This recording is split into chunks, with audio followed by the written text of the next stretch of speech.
How's it going, Bladesters? We're going to bring you specifications you can relate to so you can have an educated decision on your purchases. This is David Blade Banter. I'm going to start off with this one. So thank you to Blink Blades for providing this knife here. The designer of this one is Michael Bologna. So this is his second knife, because the first one was a standard blade, and this is the Tanto blade. So this is the Sphinx. So it's Blink Blades. So that's the little logo up here. And then even for reference point, and that's a quarter. So that's going to be for as far as how big this knife is, so you can get a kind of reference point for that. So this one we're going to look at also for hand sizing. So we'll go through, look at the adult women's hand, and then also the adult male's hand to see where that sits for you. For weight side, just about 2.7 ounces is what I got for it. 2.8 is what's advertised, so it's still within a range on it. That's pretty decent. For the knife. For the price point on it is going to be $250. It is a we-built knife, so you're going to have a good quality build for it. And then really it is that little tiny tank type of knife, because it does have a substantial feel to it in hand for being a small knife, so it doesn't feel really dainty or anything like that. For it. So also we're going to look at even for the pull on it, so see as far as what that might be. So my preference on it is about 2 to 3 pounds of pressure needed to actually deploy the knife. So kind of see where this one ends up. Like that is a top flipper knife. So see how this is. So 2 pounds, 8.9 ounces. So that is not bad. So it's still within that range for it. But what I did find for it, which is kind of known for it, is as far as the actual tip of it is kind of thin. So it's pretty much like taking like a penny and then putting 2 pounds of pressure on that. So I guess in reference to that, kind of like if you went to your kitchen, this is like a big size of baked beans. So that's kind of balance that on your finger, and you kind of get an idea as far as how that might feel in your hand and deploying that. You'll get used to it. When I first got it, it was really noticeable, and then after playing with it for a bit, then I actually was able to not have it as noticeable for that feel in hand. So it does have a good way to open it as well. So I found it maybe more with my thumb, and then also still with kind of that light switch or lighter type motion is the way to open that one up. So this one has about 2.8 inches for that Tanto blade. It has a flat grind on front as well as on the tip for it. And then this one is about behind the edge thickness. So take that sheets of paper out from your regular copy machine or from your printer. So it's going to be about 9 sheets of paper out front, and then about 5 sheets of paper at the belly, and then that's going to be about that 20. I think it was about 20 thousandths behind the edge for this belly down here. So the ramp side. So another little thing that I have a preference on as well, as far as the Detent Ramp. And so basically from the disengagement to when it actually gets onto the blade.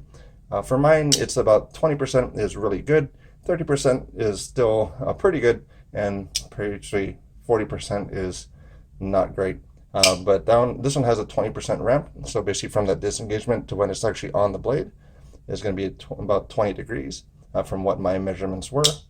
This one is a right hand tip up carry only. So that's going to be your carry there, and you can see as far as how that looks in pocket as well for that. And then to actually take it out of the pocket, it took me about 1 pound, 14.9 ounces. And then so that's taking away actually the weight of the knife itself.